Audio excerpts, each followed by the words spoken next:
Y ellos tomaron ese precepto bíblico de instruirnos a los 4, a efecto de ir conociendo la palabra de Dios. Y esto nos fue dando la base para poder entender en dónde íbamos a caminar. Entonces, eso del estudio de la teología la traigo.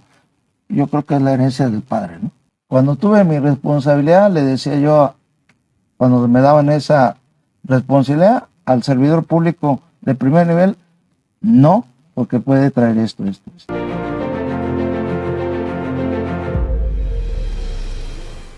Bienvenidos a un nuevo episodio del podcast con Antonio Cabrera. Me da mucho gusto recibir al maestro en ingeniería Ismael Rosas Castillo, una persona que ha sido servidor público, académico, estudioso de varios temas de la ingeniería. Muchas gracias, ingeniero, por aceptar la invitación. Gracias, Cabrera, gracias por dar esta oportunidad en el que hace la invitación a participar en este evento, en este programa. Es un gusto de mi parte. Y pues estamos aquí para lo que tú indiques, todo lo que tú quieras preguntar en mi persona acerca de lo que tú has comentado, estás en libertad de hacerlo. Gracias, ingeniero. Antes de hablar de tu vida profesional y hablar un poco de tu trayectoria, quisiera hablar un poco de tu vida personal. ¿Qué nos puedes contar? ¿Dónde naciste? ¿Cómo fue tu infancia? ¿Tus padres? Cuéntame algo de eso en tu seno familiar. Claro, Cabrera. Mira, yo soy originario de Acapulco. Yo nací en Acapulco en el año del 57. Soy el segundo hijo, formado por Joel Rosas y Noemí Castillo. Tengo otro hermano, Joel Rosas, también ingeniero civil. Tengo 2 hermanas, en el cual estuvimos conviviendo durante nuestra etapa de infancia. Mi infancia la puedo ver en un sentido como parte de lo que es el desarrollo, con alegrías, con situaciones de necesidad, con enfermedades, si tú también lo quieres ver así, pero dentro del desarrollo, pues estuvimos ahí dentro de la vida familiar, conviviendo con mis padres, escuchando a mis padres, siendo exhortados por mis padres, conviviendo con mis hermanas, participando dentro de los quehaceres del hogar, que era en ese entonces muy importante, de lo que nos instruía nuestros padres y principalmente mi madre, para efecto de poder participar en todo lo que es la responsabilidad dentro del hogar. Y de ahí fuimos creciendo, mi vida académica, pues la llevé ahí en Acapulco, en los primeros años. Yo estudié la primaria en el Instituto México, que está sentado ahí en La Progreso. Mi primaria, muy interesante, muy agradable, muy formativa. Es un instituto que actualmente está vigente, con una enseñanza social muy importante. Yo creo que esa etapa también me ayudó. ¿Por qué razón? Porque tanto la directora como parte de sus hijos que estaban dentro de la administración, ellos tenían una forma de la educación un poquito diferente. Sí, podríamos decir que es un instituto de clase media alta, pero siempre con un enfoque de carácter social. Entonces ahí tengo gratos recuerdos. Tuve relación, fui conociendo de mi edad, niños de esa edad, y que ahorita pues ahí están, y estamos ahí dentro de eso, ¿no? Ese es mi desarrollo en la cuestión de la etapa infantil, ¿no? Tengo entendido, ingeniero, que tu papá fue pastor y en tu casa se profesa la fe cristiana. ¿Cómo influyó eso en tu carácter, en tu forma de vivir? Efectivamente, mi padre es pastor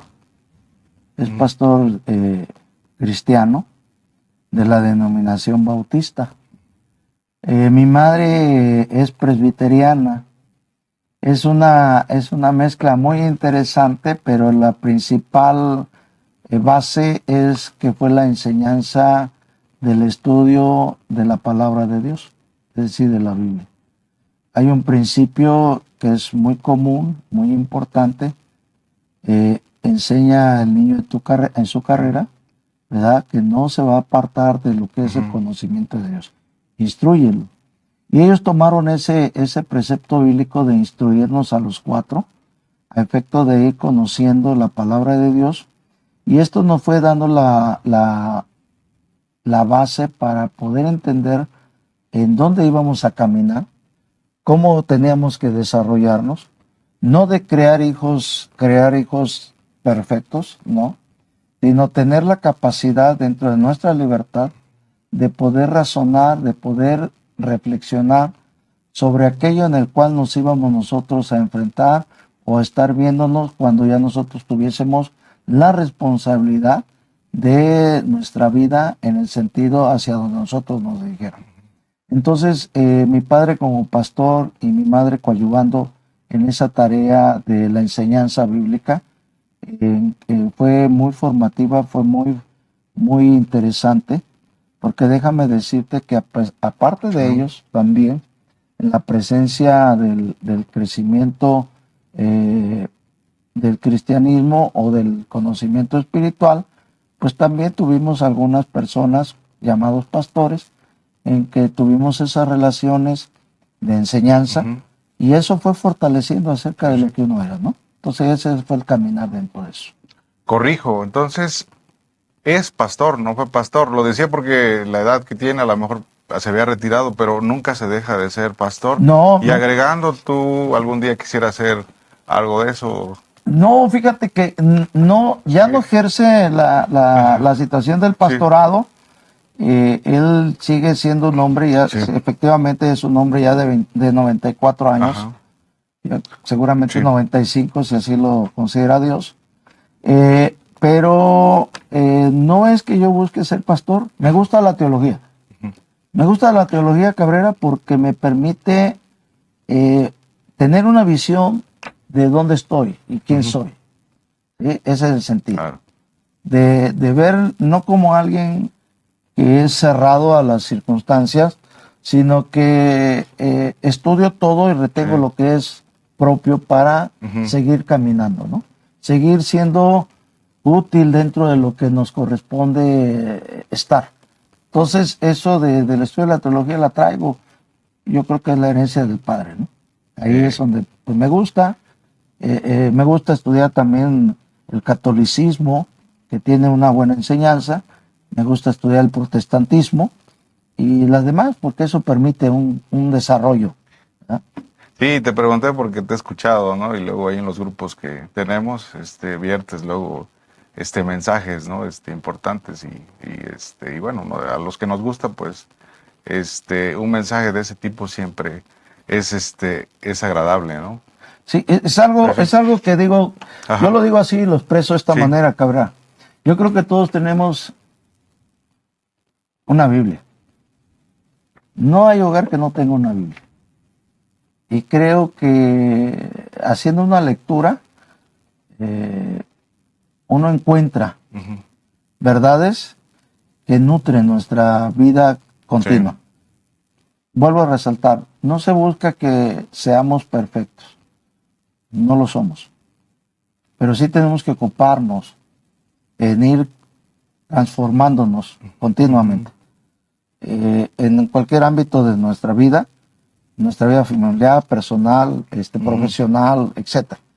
Entonces creo que es un elemento fundamental.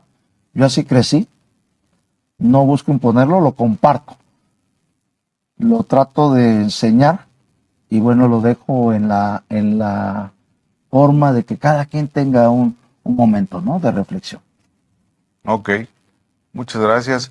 Ya después que terminaste tus estudios básicos, que estudiaste hasta la preparatoria, te vienes acá a Chilpancingo a estudiar tu carrera de ingeniería civil. ¿Desde un principio creíste que esa era tu vocación o más adelante ya en el camino de la carrera, ya te integraste un poquito mucho más a querer ser ingeniero, ¿no? Civil. Desde un principio, Cabrera, de un principio, déjame decirte, pues en ese tiempo en Acapulco no había una carrera de ingeniería civil. Sí. Nace en ese tiempo, si no mal recuerdo, el Instituto Tecnológico de Acapulco, pero tiene una carrera que es arquitectura. Uh-huh. En un principio a mí me llama la atención, siento que es mi vocación, la sigo viviendo, Uh-huh. ¿verdad? Dentro de lo que es la ingeniería civil. Creo que es una rama muy fundamental dentro de la sociedad, ¿verdad? Porque garantiza una estabilidad dentro de lo que es propio de toda persona. Y ahí fue donde yo fui llevando a cabo. Yo llego aquí en el 76, ¿verdad? Entro a la facultad, en aquel entonces Escuela de Ingenieros, Facultad de Ingeniería, ¿verdad? Y ahí es donde yo llego y empiezo a ver el estudio y empiezo a ser fortalecido en lo que siento que es mi carrera, lo que es mi profesión, de lo que yo siento que tengo que desempeñar. Y aquí voy siguiendo, voy creciendo y con la ayuda de mis maestros, ¿no? Maestros que todavía ahí andan, ¿verdad? Igual que uno, pero nunca hubo duda de que mi carrera era la ingeniería civil, ¿verdad? En esas no sé. Y alternaste, ¿no? Estuviste trabajando por necesidad, porque pues así lo requería la carrera, a veces aprender un poco, ¿no? Y también te integraste mucho a la universidad, ¿no? Estar atento de lo que sucedía, ¿no? Adentro. Fíjate que yo estudié y trabajé. Sí. Yo estudié y trabajé para llegar a la meta. Yo empecé a trabajar desde, si no mal recuerdo, del primer año, el segundo semestre del primer año. Era interesante en aquella época la forma del estudio, porque uno entraba a tener clases a las 6:30 de la mañana y salías a las 8.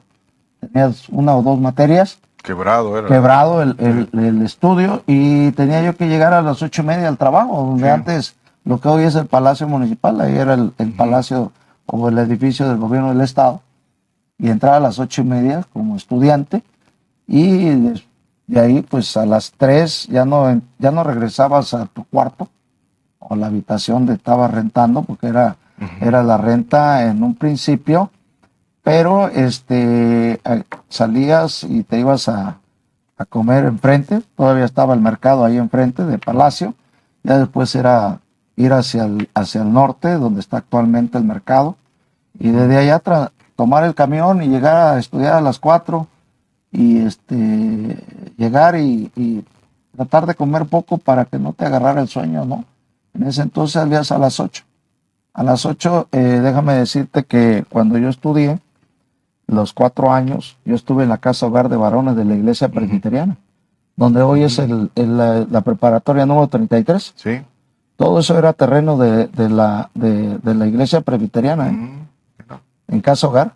Sí. Y donde está actualmente Derechos Humanos del Estado, sí. Era la casa hogar de mujeres. Okay. Entonces ahí esa es la acción en la cual nosotros recibimos un beneficio, no pagábamos renta.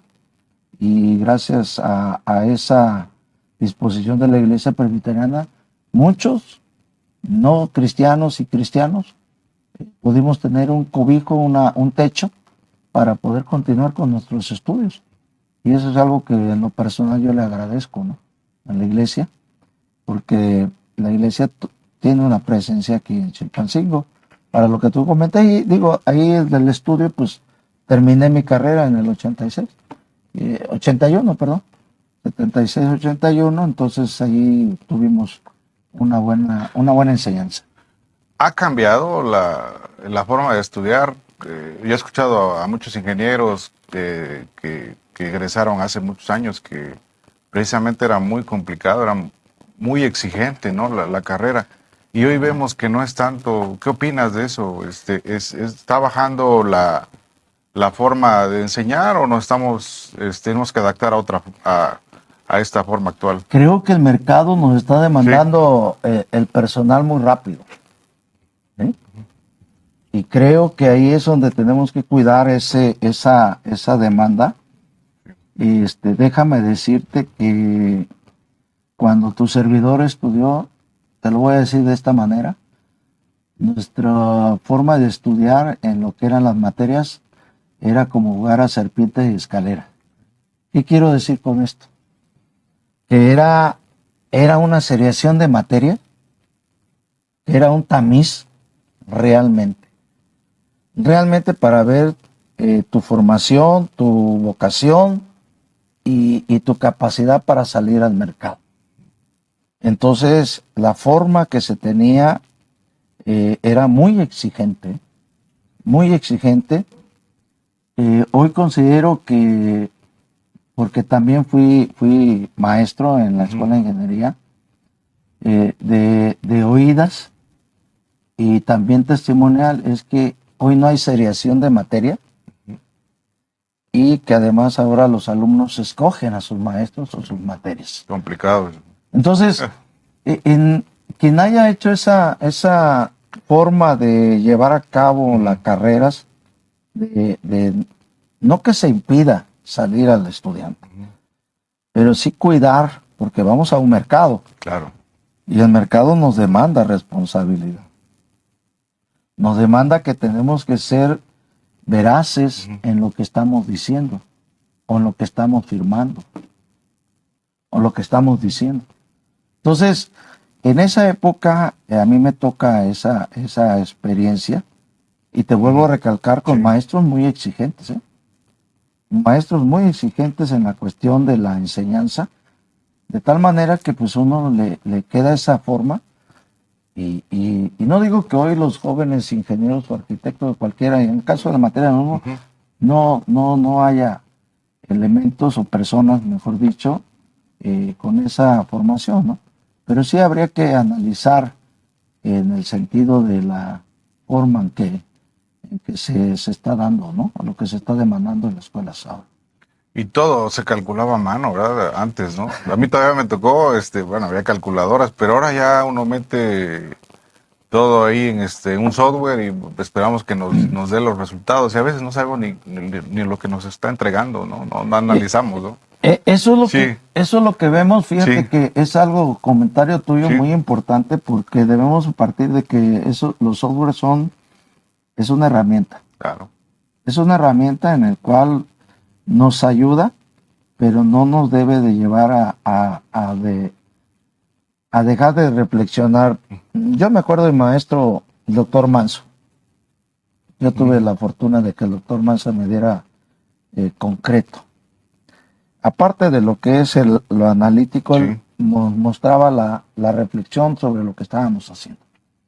Y yo creo que ahí, hoy en día, puedo mencionar también con algunos colegas, como ingenieros civiles, pero que tienen un grado, que yo veo que buscan eso también, de que el estudiante no solamente crea que por tener un software de eso se pierde el sentido, ¿no? Claro. De lo que es la obligación de reflexionar, de ver la razón de lo que estoy haciendo, de la responsabilidad que estoy adquiriendo. Y eso me lo ha dado la parte de mi ejercicio profesional, ¿no? Y es ahí donde yo creo que sí hay que tener cuidado. Es una herramienta, pero no nos debe de quitar la capacidad de la reflexión, la autorreflexión de lo que nosotros estamos entregando. ¿Sí? Ahí ese sería mi comentario, cabrón. Y ya después, en el Inter, simultáneamente ingresaste a Obras Públicas del estado de Guerrero. ¿Cuándo sucedió eso? Ahí hiciste tus pininos, digamos, ¿no? Fíjate que ahí en lo que hoy es la Secretaría de Desarrollo Urbano, Obras Públicas y Ordenamiento Territorial, ahí me formé. Yo tuve la bendición de poder adquirir el conocimiento y verlo en la práctica. ¿Sí? Eso es algo que a mí me sirvió. Y lo conocí a través de las personas que eran entonces los residentes, los supervisores. los criterios normativos, técnicos, a lo que uno tiene que ir viendo dentro de su ejercicio profesional. Entonces, yo estuve ahí en obras públicas, que así la conocen todos, aunque no solamente nos dicen ahora que no solamente obras públicas, pero es obras públicas. Sí, Al final es obras públicas. Le han cambiado de nombre a veces, ¿no? Es lo que trasciende. Sí. Es lo que trasciende porque es el beneficio que se busca, un beneficio social que se busca a través de las obras públicas. Entonces yo estoy hasta el año 2003 en obras públicas. Hubo algunos periodos en el que salía momentáneamente, pero regresaba. Pero la mayor parte... ¿Entraste cuándo? Entré en el 77. Ok, un año, del primer año que llevabas acá. El primer año ya tenía yo que estar ahí porque tú lo comentaste anteriormente, pues, y qué estudiante no llega a tener esas situaciones de que se enfrentan, de no tener todo el recurso, y entonces tienes que trabajar. Claro. Y fíjate, ahorita me estoy acordando de una anécdota, te la platico rápido. Por favor, sí. Entré y me pagaron a los 3 meses. A los 3 meses. Y entre tanto, ya no. Siempre hay alguien que apoya, y yo le agradezco a esa persona, porque pues uno se abona, se mete a una fonda y ahí está. Y la familia que en ese entonces, la señora que vivía, me esperó 3 meses. Pero yo nunca dejé de probar el alimento. Sí. Entonces, son anécdotas que nos dan la formación, nos van forjando nuestro carácter y todo eso, ¿no? Entonces, ahí yo terminé, salí en el 2003. Entonces yo me formé ahí en obras públicas, yo entré a trabajar cuando era gobernador Rubén Figueroa. Pude vivir varias etapas de diversos gobernadores, hasta que en el tiempo que estuvo René Juárez Cisneros, y ya hasta ahí yo llegué y fui comisionado al sector salud. ¿Sí? Entonces, ahí creo que adquirí la experiencia. Para mí es un gusto siempre cuando voy a la secretaría. Ya no están con los que empecé, ¿verdad? Pero hoy veo jóvenes, tanto hombres como mujeres, ¿verdad? Ahí están. Y, ingeniero, estando ahí, ¿cuál fue tu mayor reto, tu experiencia que tú dices aquí me marcó? ¿Positiva o negativa? Digamos que ambas puedes decir. ¿Y quiénes estuvieron ahí que te enseñaron el ejercicio, ¿no?, de estar ahí en la secretaría? Mira, uno tiene que entender que cuando uno está estudiando tienes que absorber muchas formas de ver las circunstancias. No tengo ninguna cuestión negativa, porque yo siento que todo lo que me enseñaron los que estuvieron fue para ir formando mi perfil ya del ámbito profesional. Claro. Te puedo mencionar a varias personas ahí que estuvieron. Sería omitir, pero mira, conocer, por ejemplo, a Miguel Ángel Adame Chabelas. ¿Sí? Conocer y aprender de Mario Pardo Salgado, Humberto Telles Bautista, Fausto Antonio Rodríguez Cupa. Alguien que tenía un carácter fuerte, el ingeniero Manuel del Valle García. Él fue director de Capasec también, ¿verdad? Él fue el primer director de Capasec, Capasec. Interesante esa parte que tú mencionas, porque es en el gobierno del gobernador Alejandro Cervantes Delgado. Llega él y tiene una visión muy interesante y separa lo que es agua potable, alcantarillado y saneamiento y lo forma, ¿no?, para estar dando. Manuel del Valle es un ingeniero que tiene y tuvo un carácter fuerte, pero no fuerte ofensivo. Yo no lo veo así. Era un hombre que amaba realmente lo que él estaba haciendo y buscaba que fuera así realmente. Yo trabajé con Fausto Antonio Rodríguez Cupa, que fue mi jefe inmediato, así como otros, pero a quien yo le guardo mucho cariño, mucho respeto, él ya no está, es el ingeniero Tomás Colmenares Beltrán. Yo te puedo decir que Tomás Colmenares Beltrán fue mi maestro en el ejercicio ya profesional. Yo hallé gracia delante de él y él me eligió y fui caminando con él durante mucho tiempo y aprendí, déjame decirte así, Sí. aprendí inclusive a manejar mejor mi temperamento en el ámbito profesional. Sí. Entonces, mucho personal también de otro, de afuera, te puedo mencionar al ingeniero Filadelfo, un hombre extraordinario, Claro. extraordinario el ingeniero Filadelfo. Lo conocí, conviví un poco con él, pero lo poco lo conocí y un hombre también, conocí también a Raúl, conozco a Raúl Rangel Campa también, y otros. No quiero porque si no nos iríamos muy en ese sentido, que la suma de todos ellos me permitió ver el servicio público de otra manera, ¿verdad? Dentro de lo que es la ingeniería, dentro de lo que ya son los procesos de construcción, de lo que es la obra, ¿no? Y sí, te decía esto porque uno nunca deja de aprender, y sobre todo cuando eres más joven, ¿no? Al final uno empieza con errores para que los amigos ingenieros que apenas están iniciando, pues sepan que uno empieza así, ¿no? Y aprendes mucho más, ¿no? Yo siento que los errores cuando dices, oye, me equivoqué en esto, aquello, y la siguiente vez lo hago mejor, ¿no? Sí, es Sí. como dice también alguien que aprecio bastante y lo respeto bastante, el maestro Guillermo Reyes Vergara, dice que la curva del aprendizaje nunca se termina. Y entonces aquí depende mucho uno de la actitud. Si tú crees que traes todo el bagaje de académico con el que sales ya es lo suficiente, creo que nos equivocamos. Porque tenemos que aprender de estos hombres o estos ingenieros que estuvieron en ese ejercicio. ¿Sí? Y vas aprendiendo sus criterios, vas entendiendo sus formas, y eso te va fortaleciendo en alguna toma de decisión. Y eso es lo que a mí me sirvió. Y es hasta la fecha lo que a mí me sirve en la cuestión de, ahora sí que estar de este lado, para poder entender al que está del otro lado y decir, bueno, está bien, es tu criterio, ¿verdad? Pero hay otros. Entonces esa parte nos permite dialogar. No, no es discutir. Discutir es intercambio de ignorancia, Cabrera. Dialogar es intercambio de conocimiento. Sí, así es. Y esa parte es lo que a mí me sirvió. A mí me sirvió.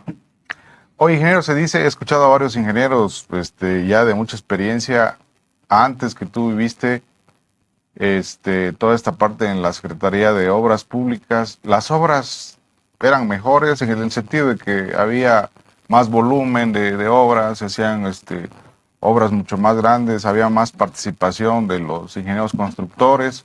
¿O qué opinas de eso con respecto a hoy en la actualidad? Es una pregunta muy interesante porque fíjate que son dos momentos. Sí. Dos momentos y cada momento tiene su particularidad en esa circunstancia, ¿no? Yo veo que la cuestión de los volúmenes de obra o de las formas de cómo se está llevando a cabo, déjame decírtelo de esta manera, eran menos unidades económicas en el pasado, y hoy somos más unidades económicas en el presente. Y con un principio de economía, espero darte parte de la respuesta, es que hoy en día hay mucha demanda social y poco recurso, hay una escasez de recursos. Entonces, en ese principio tenemos nosotros que buscar, o se debe buscar, optimizar para poder atender la demanda, pero entender que el sector público, el sector privado en el cual estamos nosotros, somos coadyuvantes del sector público. Claro. Y el Estado no debe ser constructor. El Estado, dicen los constitucionalistas, debe ser garante, debe ser el que esté llevando y cuidando lo que hace el sector privado. porque de esa manera el sector privado coadyuva a lo que es el crecimiento económico de un municipio, de un estado o del país. Ujú. Si no entendemos que son los sectores económicos los que hacen que haya tranquilidad social, difícilmente. Entonces ahí esa parte es lo que yo veo en esa perspectiva, en el que pues el Estado, reitero, debe ser el garante.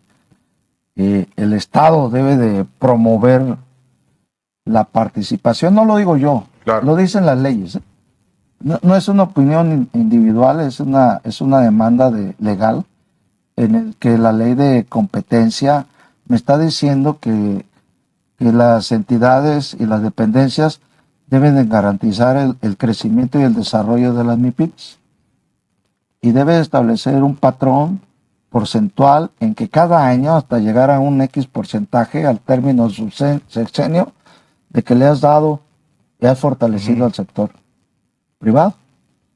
Si no lo hace así, pues hay muchos problemas, se generan muchos problemas, y bueno, de ahí vienen las consecuencias, ¿no? Es como esta equivalencia que comentas, yo lo digo con el agua, ¿no? El agua siempre tenemos la misma, o sea, la misma oferta, ¿no? Exacto. Y la demanda que va en función del número de gente es la que va creciendo. Entonces, se complica, ¿no? Tienes que buscar otras fuentes para equiparar. Sí. Hoy en día hemos visto que hemos estado ahí siendo parte de la Cámara Mexicana de la Construcción, que hay muchas empresas que han dejado, ¿no? Han dejado de ser por falta de oportunidades, ¿no? Sí, es algo cierto lo que tú ahorita estás comentando, y es tan, déjame decirlo, es tan una verdad verdadera, en el que vemos cómo el sector empresarial en el ramo de la construcción se llega a no tener esa, voy a decir, esa actitud dentro de lo que es el ejercicio del recurso público. Va afectando, no olvidemos que somos, hablando de Guerrero, somos microempresarios, ¿sí? Y entonces esa situación empieza a pegarle, a incidirle en esas microempresas. Entonces, esas microempresas tienen el reto de transformarse en algún otro giro. Y de repente te encuentras ingenieros o constructores que dicen, bueno, ahorita por las circunstancias que estamos viendo, un paro Sí. técnico, y entonces me voy a otro giro. Pero realmente no es su esencia. La esencia es de poder participar en el desarrollo del crecimiento regional. Déjame decírtelo así. Sí. Hoy el INEGI publica 1.7 del Producto Interno. Sí, Es sí. algo interesante. Pero cuando tú ya vas a la parte de los estados, estamos en un semáforo naranja en el primer trimestre del año, con 0.6 en el estado de Guerrero. Bajísimo, sí. Entonces, obligadamente te debe de llevar o nos debe llevar a una reflexión. ¿Qué está pasando? ¿Qué está pasando? Porque tú tienes transferencias, tú tienes aportaciones y tú tienes todo eso y dices, bueno, ¿qué realmente está pasando? Porque el sector que más levanta en este aspecto nosotros somos el sector económico de la construcción, en el que participamos fuertemente dentro de lo que es el Producto Interno a nivel nacional y a nivel local. Entonces ahí es donde nos debe llevar a una reflexión,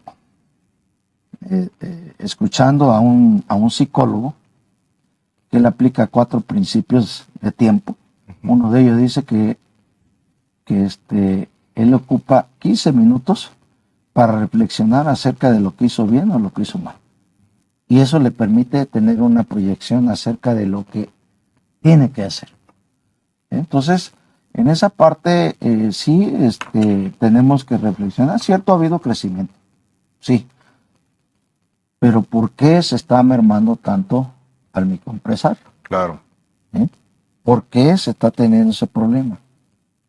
Porque realmente si yo voy a buscar un trabajo a una dependencia para ser un servidor público, realmente de eso vivimos, de la administración. Sí. Entonces, ahí hay algo que habría de reflexionar un poco más en otro momento, Cabrera, de ver cuáles son las variables que están, ¿por qué nunca pasamos del 3% de la participación del PIB estatal dentro del impacto nacional? No rebasamos el 3%. Y cada vez van para abajo, ¿no? Más las últimas proyecciones que se tienen es que vamos a crecer solamente el 1.5. Sí, sí. Y si no fuera por las inversiones del gobierno federal, les digo, ojo, no estoy señalando, Sí, sí. estoy trayendo lo que yo leo y lo que salió el día de hoy con la INEGI, perdón. Y ahí me está diciendo la radiografía. Era, ¿qué tengo que hacer? Yo ya no quiero estar viviendo no puedo brincar. Hagámoslo futbolísticamente el ejemplo, ¿no? Claro. Pasamos a un cuarto partido. Exacto. Pero no podemos pasar nosotros de 1.5 a 2, y de 2 a 1, y de 1 a veces llegamos a rascar al 3. ¿Qué realmente está pasando? O luego retrocedemos, no nos mantenemos en ese crecimiento. Algo está sucediendo, ¿no? Entonces, bueno, ahí se lo dejamos para aquellos que se encargan de eso, ¿no? Ya después, ingeniero, que estuviste ahí de servidor público durante 20 años, ¿no? Más o menos. Me comentabas, fundaste ya tu empresa, Seigro, ¿no? Y y últimamente otra más, ¿cómo es que se llamaba? Seina. Empezaste a ser parte de los gremios, ¿no? De la Cámara Mexicana de la Industria de la Construcción, CEMIC, y del Colegio de Ingenieros. Y estando en las dos partes, ¿crees que o hay manera de que puede uno convivir de manera armónica? ¿Se han perdido los objetivos de cada uno de estas agrupaciones, de esas instituciones? ¿O qué está pasando, no? Porque luego lo ven como que sea enemigo, ¿no? Me va a decir algo, pero al final tendrías que buscar un punto medio, ¿no? Fíjate que primero, comentario que agrego, soy socio ahí con Seigro y Seina, ¿no? Ahí andamos con otro calentano, joven, con respeto y aprecio también bastante. Y déjame hablar primero de la CEMIC. ¿Sí? Déjame hablar primero de la CEMIC. Mira, yo en la CEMIC tengo una participación a partir de cuando el presidente Lázaro Salmerón. Lázaro tiene una perspectiva empresarial muy interesante. Le toca la época de Ceferino, el exgobernador Ceferino Torreblanca, Galindo. Y él, cuando yo lo escuchaba, dice, bueno, nosotros no vamos a ir a pedir, nosotros vamos a ir a decir quiénes somos. Y creo que es algo, por principio de cuenta, creo que es importante. Claro. ¿Quién soy yo y a quién represento? Y entonces en esa época veo que con el gobierno, con esa relación que tiene el ingeniero Lázaro Salmerón, hay una buena coexistencia, lo voy a expresar de esa manera. Y creo que van surgiendo más presidentes en ese momento. Voy conociendo a varios y en el cual algunos de ellos ya me empiezan a invitar, ya como afiliado dentro de lo que es la CEMIC. Tengo la oportunidad de que me invitan a hacer una propuesta de la reforma 266 en materia de obra pública en el Estado, la cual tiene más de 25 años que no se ha reformado. Solamente tuvo una reforma cuando estuvo el gobernador, primero estuvo con René Juárez, que deroga la ley anterior, la 170, si no me equivoco. Él trae una nueva ley que viene armonizada con la ley federal y después con el exgobernador Héctor Astudillo. Solamente tiene una reforma cuando sale el decreto presidencial federal en el sentido de las sumas. Y alguien dice hay que meterlo ahí porque es la forma en que se va a hacer las contrataciones de obra pública. Y es algo interesante, pero aquí vamos viendo que voy participando en la CEMI, me dan esa oportunidad, voy conociendo formas de ejercicio empresarial y llego y me invitan a participar, a buscar la presencia de la presidencia y de una manera más formal, más directa fue con Carlos Sevilla. Muy bien. Con Carlos Sevilla Romero. Estando un poquito más joven ambos, nos encontramos ahí en Obras Públicas y me muestra su interés. Le digo, pues adelante, ¿no? Es el tiempo de ustedes, los jóvenes. Sí. Y bueno, ahí vamos surgiendo. Y a la pregunta, yo creo que hoy en día necesitamos rescatar la imagen de la CEMI. Ese es mi punto de vista. La CEMI no puede ser vista solamente desde un sentido de participación en eventos. La CEMIC debe ser vista en una participación de las políticas públicas. Muy bien. Somos un sector. Si decimos que participamos en el Producto Interno Bruto, yo lo veo a nivel nacional con el actual presidente de la CEMIC. Él invita, por ejemplo, vi su participación con el secretario de Hacienda y Crédito Público. Ajá. Y le dice, ¿sabe qué? Hay esto. Se está observando esto. Se está teniendo esta problemática. Qué bueno que han reformado la ley de asociaciones público-privadas, pero necesitamos que se haga esto, se vea esto todavía. Todavía necesitamos que se vea esto. Yo no le estoy diciendo, él estaba ahí, él no le estaba diciendo al secretario, lo que tú estás haciendo está mal. No, sino lo que yo estoy haciendo es que desde esta perspectiva empresarial, considero que hay que ver esto. Al final tú eres el secretario, tú eres el responsable, ¿no? Pero yo estoy ejerciendo mi responsabilidad dentro de un sector empresarial. Claro. Yo no puedo ver ya una CEMIC solamente para eventos. Tenemos que ver que en la CEMIC, en el Estado, tenemos ingenieros y arquitectos empresarios con una visión empresarial en materia de políticas públicas.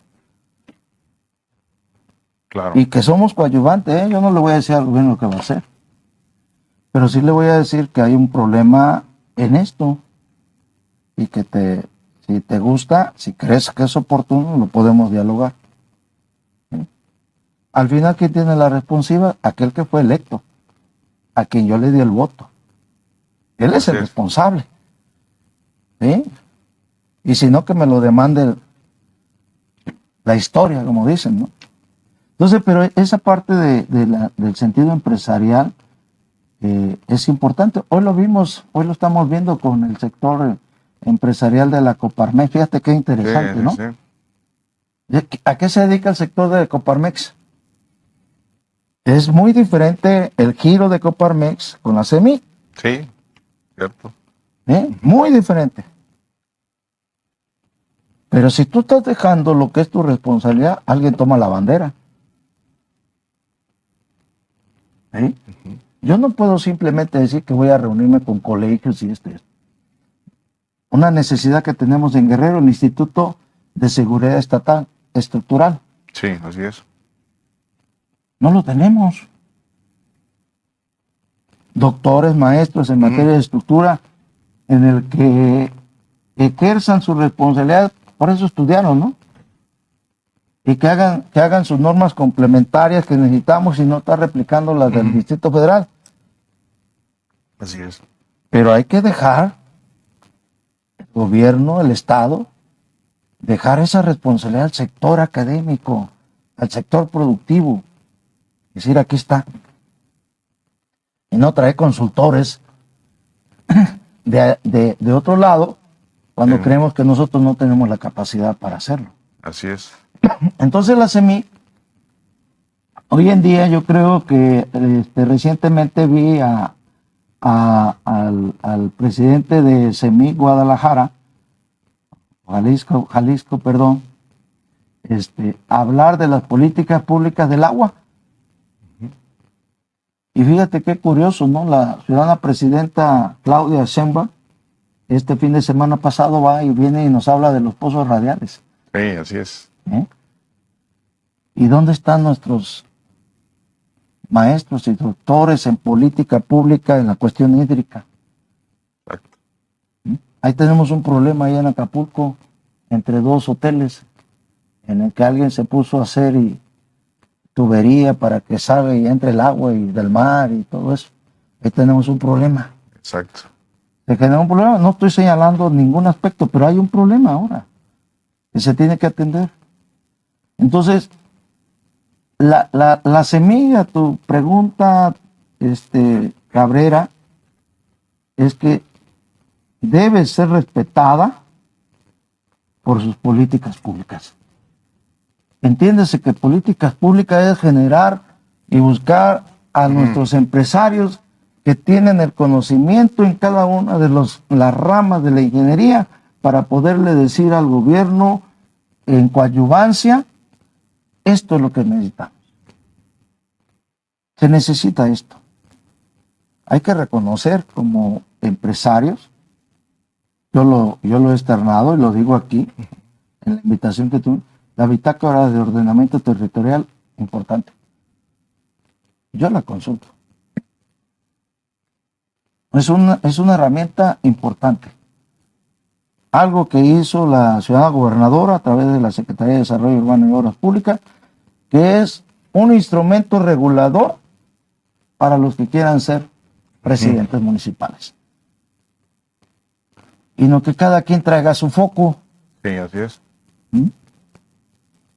Debemos de ser maduros ya como sociedad, como república, como municipio, como tú que lo quieras mencionar, en que tenemos que ver y ser copartícipes el sector privado y el sector público. Yo no le voy a quitar su responsabilidad al sector público. Yo por eso voté y le dije, a ver, tú eres el responsable. Tú eres el responsable. Y tú tienes que ejercer tu responsabilidad. Digo, esa parte, reitero, yo siempre lo he dicho así, habrá muchos, pero la semilla es la mejor. Sí. La semilla es la mejor. En estructura académica y en estructura empresarial. Se van a abrir los doctorados. Yo soy egresado de 3 maestrías del ITC y me siento contento, ¿verdad? Y siempre digo que la semilla es lo mejor que hay. No estoy diciendo que los demás institutos no, pero nosotros tenemos infraestructura física a nivel nacional. Tenemos más de 40 y tantas delegaciones. Somos el sector que más producimos a nivel nacional. Entonces tenemos que retomar nuestra imagen empresarial en Guerrero y que se nos respete como Cámara Mexicana de la Industria de la Construcción. Ya no más eventos. Este tema da mucho de qué hablar. Yo creo que podremos estar aquí hablando. Me tocaste un tema que a mí me apasiona. Vamos a invitar me apasiona a varios expresidentes aquí para tener una mesa de diálogo, el Consejo Consultivo. De discusión, exactamente, para llegar a conclusiones, ¿no? De que podemos estar aquí. Y eso serviría, ¿no? Bastante para un futuro, ¿no? El Consejo Consultivo es muy importante en la CEMIC, Claro. Es cierto que hay un presidente, actualmente una presidenta, que es la responsable ahorita actualmente, pero el Consejo Consultivo, a lo que yo veo en México, no se entromete. Pero si te está diciendo dónde puede y dónde no puede. Claro. Al final tú eres el responsable. Al final. Y yo lo que veo es que ahorita cero eventos, cero eventos. Más respeto a la CEMIC en el sentido de las políticas públicas. Me dice, oye, ¿por qué no trae usted algo? No, es que yo estoy expresando algo en el cual quien presida debe de ver, tú tienes un doctorado, habrá otros que tienen maestría, ¿por qué no juntarlos? ¿Por qué no invitarlos y empezar aportar más, ¿no? a aportar Claro. más en las cuestiones, ¿no? Pero es un tema, como tú dices, que da para mucho, ¿no? Bien, bien. Me gusta. Ingeniero, siguiendo con este tema, de tu trayectoria, ya estando dentro de los gremios, dentro de la Cámara, te invitaron a ser director de la Comisión de Agua Potable Alcantarillado de Chilpancingo. Cuéntame ahí cómo fue tu experiencia. Bueno, otro tema es algo, fíjate que yo lo traigo como un memorial. ¿Por qué resentido en un memorial? Fíjate que yo era secretario acompañando a nuestro buen amigo Alberto Servín. Él era el presidente de la CEMIC.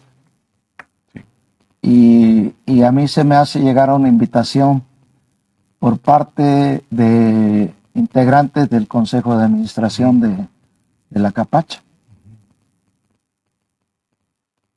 Es un consejo que a través de la ley de aguas estatales se señala. No es que quieras, es un imperativo. Claro. Pone un parámetro y dice, población de tantos debe tener un consejo de administración, en el cual participa y deben participar el sector privado. Entonces, en ese momento, el presidente municipal era Antonio Gaspar. Y me hacen llegar a mí la invitación, miembros del Consejo de Administración. Yo platico con Alberto, con Beto, como lo conocemos ahí en la CEMIC, y le digo a él que tengo esta invitación, que si me permite participar en la elección. Y algo muy interesante del Consejo de Administración es que fuimos sometidos a un examen de oposición. Claro. No fuimos nada más vente tú y ponte tú. Sí. No, fue examen de oposición. Entonces, en ese momento yo soy electo por votación para hacerme cargo de la responsabilidad de Capacha.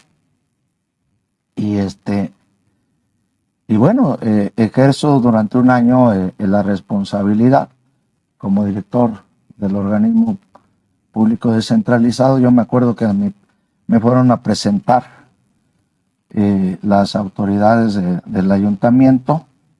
Iba yo llegando y ya tenía el sindicato ahí. Y en ese momento, pues, queremos esto. Bueno, pues espérense, pues, déjenme que me siente bien en la silla, ¿no?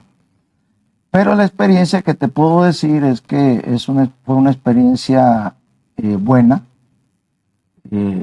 Yo así lo he externado, tú me has escuchado, que todo organismo operador de agua debe de partir sobre una eficiencia global. Para mí, dentro de lo que se me ha permitido estudiar e ir a estudiar en otros lugares, es que la eficiencia global es un elemento importante para todo organismo operador. Si yo no entiendo la eficiencia global, sí puedo tener la intención, pero voy a andar para aquí o para allá. Entonces, en ese sentido fue que participamos honestamente dentro de, tratamos y nos ocupamos más bien de ejercer la responsabilidad dentro de las facultades que tenía yo dentro de Capacha. Siempre agradecí el apoyo del expresidente, de Antonio Gaspar. Me acuerdo de él porque siempre nos decía ánimo, ánimo. Era su frase, o es su frase, ánimo, ánimo. Pero también quiero agradecerlo ahorita, si me permites agradecerlo Claro, públicamente, Cabrera. Hubo un momento en que teníamos un problema de cuestión de suministro eléctrico. Y en ese momento entra la llamada del secretario de Finanzas del Estado, Tulio Pérez Calvo. y me pone al teléfono al señor gobernador en ese entonces, Héctor Astudillo, y platica conmigo, dice, oiga, ingeniero, ¿cómo está lo del agua en Chilpancingo? La primera vez que lo comento, pues es que nos cortaron la luz, señor gobernador, y si yo hago algo que no está dentro de, voy a incurrir en faltas. Y él me dice, bueno, ok, para la noche ya quiero que esté energizado todo. Sí, señor gobernador, claro que sí lo voy a hacer, pero yo estoy hablando ahorita con el CFE. Y efectivamente, en la tarde, noche, ya no tuve yo ningún problema para meter toda la cuestión de electricidad en los bombeos, porque en ese entonces actuó el señor gobernador, Héctor Astudillo. Y de él recibí también apoyo, recibí el apoyo en cuestiones ya en su última parte también. Pudimos contar el apoyo para hacer algunos cambios de válvulas dentro de la ciudad, a través de Capasec, ¿verdad? A través del director de ese entonces, director general de la Capasec. Me dijo, era el cumpleaños del gobernador, andaba en La Nuez, inaugurando una pavimentación, y el director general, nuestro amigo Palma, claro, el ingeniero Palma, dice, pues velo con el gobernador, si el gobernador me lo autoriza, lo hago, Ismael. Y pues en su cumpleaños me atreví y le dije, señor gobernador, andaba con su esposa, doña Merce, que también la conozco, me ha dado una deferencia a doña Merce. Conocí a su papá, el doctor, en mi juventud. Y me atreví. Me dice, ¿qué pasa, hija? Oiga, fíjese que, gobernador, perdón que en su cumpleaños yo esté... ¿Qué hay? No, mire, es que tengo este problema, así, dile a Palma que está autorizado. Y le hablé en ese rato a Palma, le digo, ingeniero, y hablé con el gobernador, me dijo que sí. Entonces, ¿cuándo? Que ya lo autorizó, dar por hecho. Y efectivamente nos ayudó, y fue una experiencia muy buena, con mucho respeto hacia la base trabajadora. Pero quien tiene la autoridad la tiene que ejercer. Yo la tuve que ejercer. Pero con prudencia, con respeto, en ese sentido. Y un problema, ingeniero, que se ha presentado en varias administraciones, esto de la luz, ¿no? De la energía que siempre se ha incurrido, y ahora con esto en esa época a lo mejor todavía no cambiaban de tarifa, ¿no? Ahorita ya es una tarifa industrial que se fue ya mucho más a las nubes, ¿no? Los costos, ¿no? Es algo que es cierto, ¿no? Acuérdate que por más ¿qué nos dice la Constitución, Cabrera? Que el agua es un derecho constitucional, ¿no? Y nos ponen varios términos ahí legales, asequibles, y de esto, y esto, y esto, y esto. Pero cuando se trata de cobrar al organismo por parte de la CFE, son costos de producción para traer el agua. Ahora, la geografía de Chilpancingo es compleja. Sí. La traes de un punto y la mandas a otro punto acá, la vuelves a bajar, la vuelves a subir. Es cara, debería ser cara. Es cara. ¿Cuál sería la tarifa media de equilibrio ahorita? Que pudiésemos dar un dato, más de 30 pesos. No pagamos los 30 pesos. No lo pagamos. Entonces, pero sí queremos el agua. Pero el que está al frente está obligado a dar el servicio de agua. Sí. Pero la tubería, la energía eléctrica, los costos fijos, los costos variables, son los que impactan. Y entonces la CFE, en algún momento, fíjate que algo que hizo Toño Gaspar, le digo Toño con respeto, donde esté, provocó un amparo.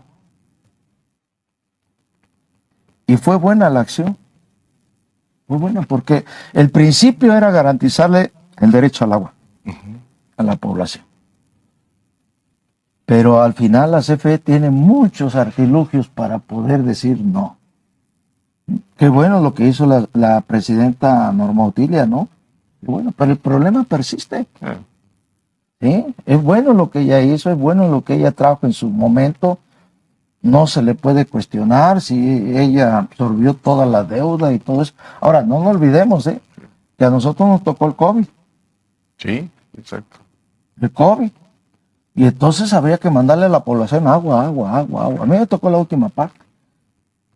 Yo tenía personal que de repente de la producción, ¡pum!, caía por COVID.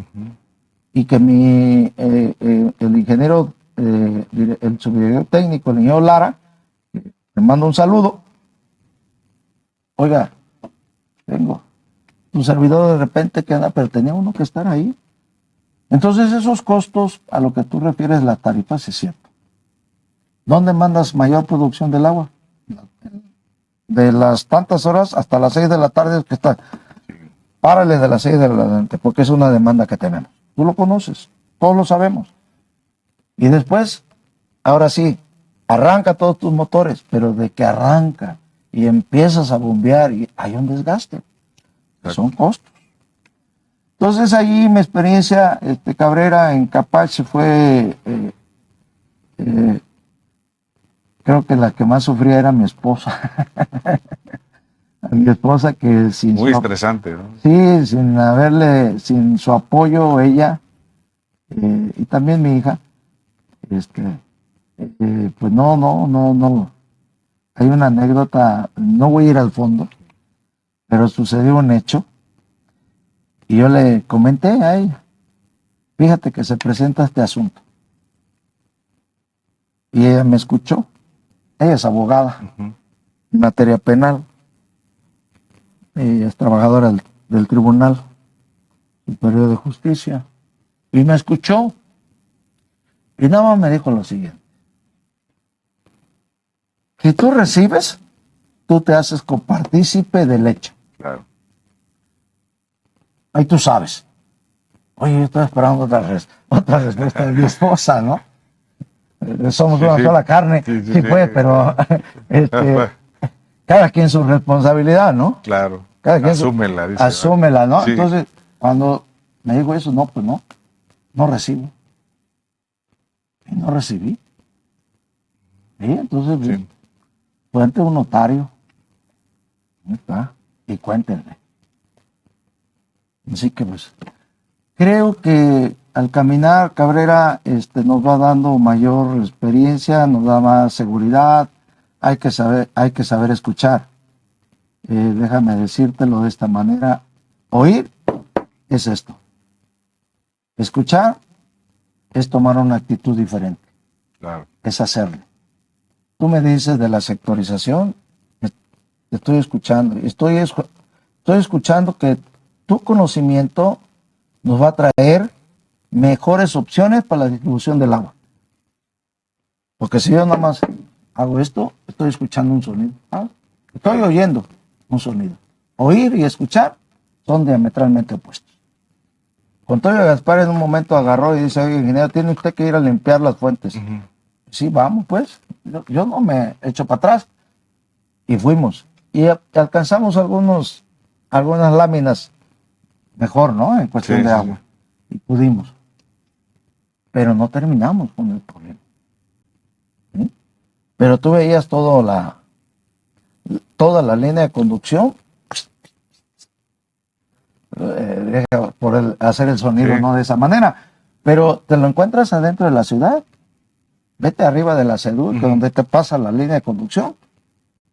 Y hay casas donde tienen su disparo. Exacto. Entonces, ¿qué tienes que hacer a la par? Hacer una auditoría hidráulica para ver cómo. Yo me encontraba que de repente hacía yo mis paseos muy rápido ya para esto. Agarré una colonia, no la voy a mencionar, agarré a mis colaboradores y empezamos a hacer el recorrido. Llego a una vivienda bastante grande y le digo: oiga, ¿le llega el agua? Sí. ¿Y tu cisternas? No, ustedes sí tenemos una cisterna.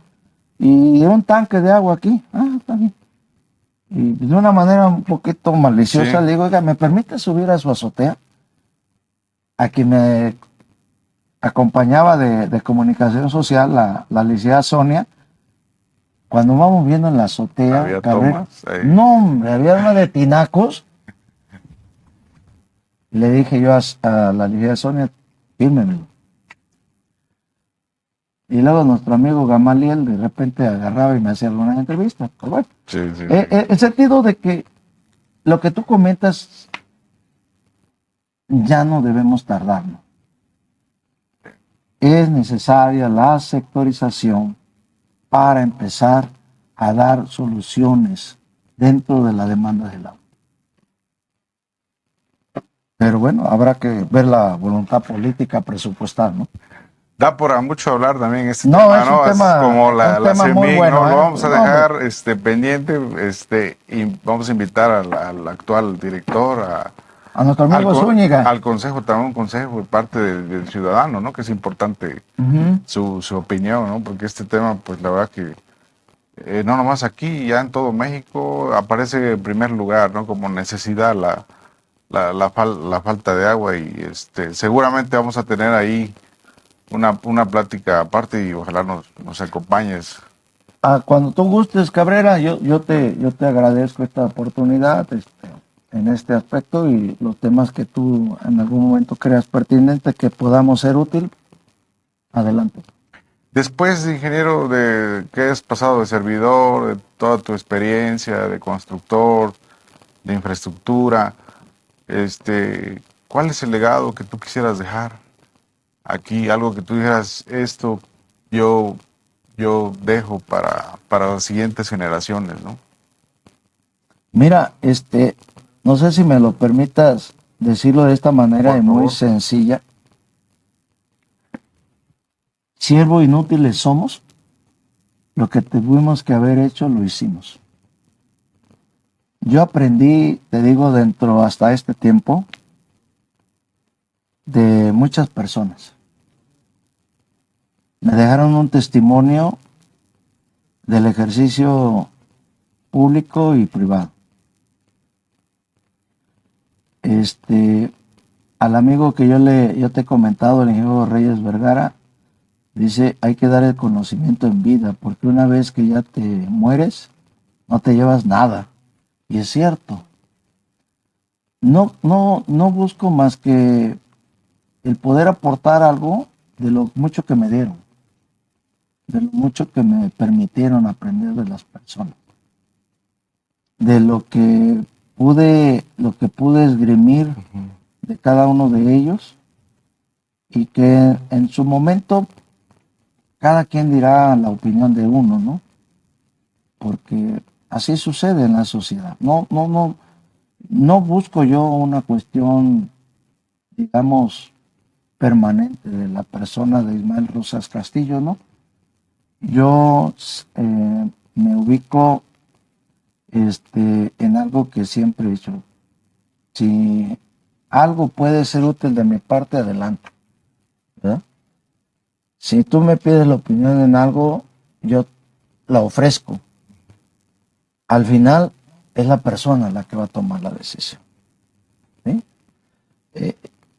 Yo no soy una persona, no busco ser una persona pues que diga, no, oiga, no, porque lo que reitero, lo que tuve que haber hecho lo hice. Lo hice desde una posición honesta, firme, tratando de no lastimar, ¿verdad?, hacia las personas, ocupándonos, porque esas fueron mis bases. Sí. Así fui creciendo, así fui desarrollando hasta este momento. Entonces, a veces lo que yo quisiera dejar como un testimonial es que jóvenes pues tomen la estafeta, ¿sí? Tomen la estafeta, cuestionen, que no se queden callados, pero cuando lo hagan con conocimiento, no con una actitud arbitraria. Que le sepamos decir sí al servidor público y decirle no al servidor público. ¿Qué pasa, Cabrera? ¿Qué pasa? Nada. Claro. Nada, porque yo sí la tuve en experiencia cuando me dieron la oportunidad.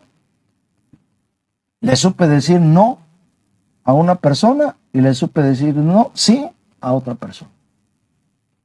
Cuando tuve mi responsabilidad, le decía yo, cuando me daban esa responsabilidad, al servidor público de primer nivel, no, porque puede traer esto. Y yo cuando veía yo que era sí, le decía sí, porque mire esto. Al final, ellos dos tomaban la responsabilidad. Tenemos a veces una imagen de que el servidor público de primer nivel es intocable.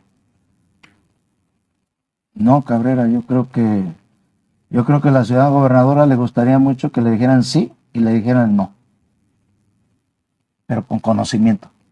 Claro. ¿Ah? A un presidente municipal le dijeran sí y le dijeran no, con conocimiento. Pues no pasa que te quedes sin trabajo.